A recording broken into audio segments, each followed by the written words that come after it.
If you don't want a divorce, get out of this house right now, all right? These words came suddenly from my husband. Obviously, I was taken aback. He must have been quite confident that I wouldn't file for divorce to go to such lengths to intimidate me. When I couldn't take it anymore, I decided to seek advice from someone else. My name is Anna. I'm a 30-year-old office worker. My husband James and I are about to celebrate our 5th wedding anniversary. We're still waiting for the blessing of a child, which has led to a constant barrage of questions from my mother-in-law about when she can expect grandchildren. My father-in-law passed away years ago. My mother-in-law lives on the inheritance he left behind. Honestly, I feel on the verge of a nervous breakdown with her constant prating about grandchildren. Actually, I might already be there. Despite seeing me like this, my husband James doesn't lift a finger to help. In fact, he recently started siding with his mother, blaming me for our troubles. I used to adore him for his kindness when we were dating. But after we got married, his attitude completely changed. Without any consultation, he decided we would live near his childhood home. When James is off from work, I am summoned to his parents' house and made to do housework all day long. Of course, there are no breaks. While I'm busy with chores at his parents' house, the two of them either go out together or stay in watching TV and laughing. I was even yelled at once for making too much noise with the vacuum cleaner.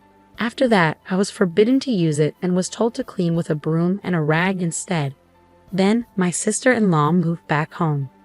She was originally living in a neighboring town, but due to some personality conflict, she had recently moved back. Her return has only added to my burden. She has a 4-year-old daughter and expects me to make her kindergartner's lunch every day. When I tell her that it's impossible because of my job, I get yelled at by my mother-in-law, saying, "Your sister-in-law is dealing with the aftermath of a divorce." My husband says, "Don't you want to be useful to the family?" And my sister-in-law herself says, "It'll be good practice for when you have a child of your own, so you should be thankful." So I end up waking up at 4 a.m. every morning, making my niece's lunchbox and breakfast for my in-laws, then head back to my place, finish my own housework, and go to work. That's the brutal routine I've been forced into. My husband, of course, doesn't lift a finger to help with any household chores. The only time I get to rest is during my break time at work. One day, after living this exhausting routine for a while, my husband dropped a bombshell on me. "Oh, by the way, Anna, you should quit your job. I've talked it over with my mom and sister. You know she's going through a rough time. You understand, right?" "No, I don't get what you're saying." "Listen, I mean quit your job and take care of the house," he snapped at me before storming off to take a bath. I couldn't see the connection between my sister-in-law's divorce and me quitting my job. My husband is stuck in a dead-end job, and there are months. When I earn more than him, does he really think he'd live off his salary alone? Neither my mother-in-law nor my sister-in-law work. I can't understand why they can't handle the housework. Feeling like I couldn't handle any more of this, I grabbed my car keys and drove off to one place that came to mind. That place was my childhood home, a bit far from the apartment we live in now. My parents had moved overseas, and no one currently lived there, because my parents are the worrying type. I couldn't bring myself to talk to them about the matter. Whenever something unpleasant happened, I'd come here. This is my home, filled with precious memories. As I was lost in these thoughts, my phone rang. It was my husband. "Hey, I just got to the bath and you're gone. Are you back at your parents' place again?" "Yes, so what? Could you stop running back home every time something goes wrong?" His words simply didn't resonate. "I'll be working from here for a while, and no, I won't go to your parents' house either." Defeated by his forcefulness, I returned to our house. Afterwards, I quit my beloved job in the fashion industry. My clueless coworkers speculated I might be pregnant. I was given no free time, made to manage the household all day. Even when I caught a cold and ran a high fever, no one seemed to care. I had become a servant in this house, a slave to put it bluntly. However, one day amidst this lifestyle, something happened. Guess what? My sister-in-law was getting remarried. Moreover, her fiancé was an executive at a major corporation, earning a substantial income. It was quite a shock. My sister-in-law isn't exactly a beauty, and her personality leaves a lot to be desired. I understood everyone has different tastes, and there are all sorts of people out there. The entire in-law family was celebrating, shouting about how she was marrying into money. My sister-in-law, full of pride, showed me a photo of the man. "Huh, this man," I thought, looking at the photo. When my husband said something unbelievable. "Because of this, Anna, your parents' house will become my sister's family place. I was stunned. Wait a minute. That house is what my parents left for me. It's not for you to decide. The whole family has decided. You, who lives off my money, don't have a say in this, he retorted. Was the person standing in front of me a devil in human skin? That house was left for me by my father, a place for me to live if I ever had children. James should know this. Why can he act so selfishly? My heart was at its limit. As if to add insult to injury, my mother-in-law said, "You can't even give us a grandchild. Can't you be useful around the house for once?" There was no one on my side in this house. I returned home, packed a few belongings, and headed to my parents' house. I made a firm decision in my heart. I would never go back. A few days later, having received no calls from my husband, I thought he might have reconsidered. Then, suddenly, the doorbell rang. Standing there were my husband and sister-in-law. "What are you doing here?" I asked. "We thought we should take a look around," my sister-in-law said, barging in. Despite my pleas for them to stop, they ignored me, snooping around the house, treating me as if I was invisible. "This house is pretty nice too. Good for you, Anna," my sister-in-law remarked. "And when do you plan to move out of this house, Anna? My sister's wedding is coming up soon." "Get it together," my husband said, unchanged as I stayed silent. My husband added, "If you don't want to get divorced, leave now." Confident that I wouldn't divorce him, my husband was grinning with my sister-in-law looking my way. "Got it," I said. Once I confirmed, my husband seemed pleased, saying it's all he wanted to hear. Apparently, under the guise of celebrating my sister-in-law's wedding, they are planning a long family-only trip starting tomorrow. Naturally, I'm not included in this little escapade. My husband told me to pack up and leave by the time they get back. Then, he and my sister-in-law left with an excited air about them, watching their backs. 2 weeks later, the day for my in-laws to return from their trip arrived, and my phone began ringing incessantly. The caller was my husband, with calls also from my mother-in-law and sister-in-law mixed in. Unable to ignore the constant noise any longer, I finally answered the call. "Hey Anna, where the hell are you?" my husband demanded. "I'm at home," I replied. "You're lying. You're not at the apartment or at your parents' place." "And what's the meaning of this? Your family house has a for sale sign." "Yes, I put it up for sale." "What are you talking about?" he asked, clearly caught off guard. "Well, after your mockery, I gave it some thought. The house you're living in now just seems so dirty to me. I prefer cleanliness. After all, I'm divorcing you." "Don't mess with me," my husband yelled. That was going to be my line.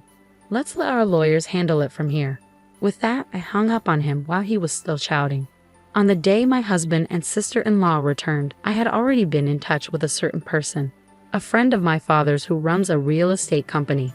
Though I had no prior experience selling houses, he offered me guidance and we managed to strike a good deal.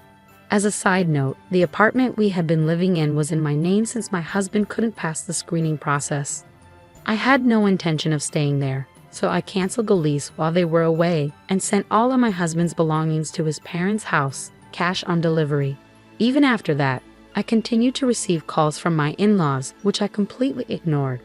I recorded all the unpleasant messages they left on my voicemail. According to my lawyer, my husband was hesitant, even though he initially wanted a divorce. It seemed he was reluctant to lose his maid. I anticipated a lengthy battle. But then my husband suddenly agreed to divorce. My lawyer told me that my husband, mother-in-law, and sister-in-law abruptly showed up at his office, insisting that he divorce me and process it quickly. My husband had been wavering on the divorce, but my mother-in-law convinced him that since my sister-in-law's new husband was wealthy, they could afford to hire a new housekeeper and get rid of me, the barren wife, and find a younger, newer spouse. With that, my husband agreed to the divorce. Moreover, they offered to pay a small settlement on the condition that I would not get involved with them any longer. I thought that was supposed to be my line, but I decided to accept what was offered. Not long after, my sister-in-law got remarried. For a while after that, life was quiet. Taking care of myself was so much easier than I thought. I deeply regretted not divorcing sooner. Well, I'm finally free, time to enjoy my new life. Just as I was beginning to embrace this thought, an incident happened out of nowhere. My in-laws showed up at my new home. The moment I opened the door, they barged in, and my ex-husband demanded, "We need to talk. Sit down." Despite wondering who they thought they were, I took a seat. Then he said, "Come back home. We forgive you." Unable to close my gaping mouth, I answered, "Excuse me." I wanted them to leave immediately, so I teased, "Oh, are you talking about your sister's husband? Has he disappeared?" The three of them widened their eyes as if to say, "Why do you know about that?" and stared at me. "What do you know?" "Something. After we registered our marriage, he suddenly disappeared. We can't contact him," my mother-in-law added, with a hint of excitement. "On top of that, he ran off with her family's fortune." "Was this your doing? You've brought us such terrible fortune, daughter-in-law." She looked as if she would attack me at any moment. Tired of their baseless accusations, I decided it was time to set the record straight. I decided to reveal a truth to them. "Wow, I didn't realize your sister liked hamburgers so much." "What are you talking about? Hamburgers all of a sudden? Don't you know your sister's husband isn't some executive at a major company? He's just a part-timer at a hamburger shop." The sister-in-law froze, rendered speechless. I continued my story. In my single days, my friend and I loved visiting different hamburger shops. There was one favorite shop where a certain employee always made mistakes and got yelled at by the manager. That man happened to be your sister-in-law's husband. Once I started dating my husband, he told me no more hamburgers, so I gave up my hobby. When your sister-in-law proudly showed me her husband's photo, I recognized him but decided it wasn't my place to interfere and stayed silent. When I showed her the shop's homepage as proof, she stared intently at her husband's picture in the background. By the way, I visited the shop recently with a friend, but her husband was no longer there. He probably left town. That's marriage fraud. It seems that's what they call it." "I'm sorry for your loss," I said. The mother-in-law, who had been silent, interjected, "You knew, and you didn't tell us? We took care of you for years, even though you couldn't have children. You owe us." At her nonsensical rant, I decided to reveal another truth I had been keeping. "First of all, I'm not the reason we couldn't have kids. Maybe my ex-husband can explain that to you." The mother-in-law looked at her son in shock, and he guiltily lowered his gaze. "When we couldn't conceive after our marriage, we decided to get tested at your insistence. The doctor confirmed there was nothing wrong with me, but my husband had a very low sperm count. The reason we couldn't have children was because of him." When the mother-in-law asked about the test results, my husband instantly lied, claiming I was the problem. I was angry, but they just said nonsensical things like, "You have to support your husband." Refusing to face the truth, my ex-husband joined forces with my mother-in-law, pinning all the blame on me. In the end, he admitted, "Look, I admit I was wrong. Once the house sells, we'll get a good chunk of money. Let's all live happily as a family again." "Well, we've been through a lot, but let's get along from now on," my mother-in-law chimed in. At the end of the day, I realized they probably came here today with the intention of getting their hands on my money. What a disgusting lot. "No chance I'm getting back together with you, and I don't consider any of you family," I declared. Upon hearing this, my ex-husband retorted, "Getting a little big for your boots now, aren't you? I know even if you sold the house, you hardly have any savings. How do you plan to survive?" It seemed he had sneaked a peek at my bank account during my single days, and now he had this smug look on his face, as if to say, "Now that you know, do as you're told." To poke fun at my situation, the three of them were smirking at me, so I decided to enlighten them with a little truth. "Sure, my savings aren't that much, as I've told you, but instead, I've invested in stocks, enough to live without working for the next few years at least." Their faces looked like they wanted to say, "No way," as they stared at me. Actually, since I was a child, my father was interested in stocks and investments. He had a knack for foreseeing things, and I inherited those skills and built up a decent amount of wealth. The money that supported my parents' move abroad was all from those successful investments, of course. I had kept this secret from my money-grubbing ex-family. Seeing their disappointed faces, I asked, "You can leave now." "Oh, what was it again?" "It's in our divorce conditions. If we approach each other without reason in the future, either party will have to pay a penalty. Are you going to pay, or should I call the police for trespassing?" The word police scared them off, and they left in a hurry. I immediately consulted my lawyer about the day's events and was told to contact him if the ex-family tried to get close again. As expected, once they knew I had assets, my ex-husband sent me a ton of messages begging to reconcile. Nostalgic photos of places we'd been on dates, creepy messages like, "I'm here right now thinking about those days," arrived almost daily. I thought about blocking him but kept everything as evidence just in case. And yes, I wondered how he managed to text me all day while supposedly working, but I didn't really care. But when he started trying to contact my friends, I decided enough was enough and sent him a message. I'll go to the police if this continues. I sent him a photo of our divorce agreement and the nearest police station along with the message. After that, the messages stopped and I never heard from my ex-husband again. I thanked my lawyer and he dropped a bombshell. Apparently, my ex-husband planned to live off his sister's new husband and had quit his job when she remarried. He was a fool for leaving a decent job at a decent company. You asked for the documents. They should be arriving soon, I told my lawyer. I had placed another request with a lawyer separately from this matter. Soon after we were married, I thought something was off. My precious personal belongings were slowly disappearing. First, it was a necklace that I bought myself when I was single. Then a fountain pen my parents had given me as a job starting present. Bags, rings, and above all, the fountain pen were something I cherished greatly. When I talked to my husband about it, he yelled, "Don't worry about losing things." Suspicious, I installed a surveillance camera without telling my husband. What it captured was my husband and mother-in-law rummaging through my closet grinning. Once my sister-in-law moved back in, the footage showed 3 people instead of 2. Taking advantage of my silence, their actions escalated. They were selling my personal belongings surreptitiously for money, fueling their actions. They probably saw the balance in my bank book at that time. It continued until the divorce, so I collected plenty of physical evidence. Just as they thought I wouldn't claim anything, I filed for damages and compensation for emotional distress due to their actions. They must be panicking right now, but it's their own doing.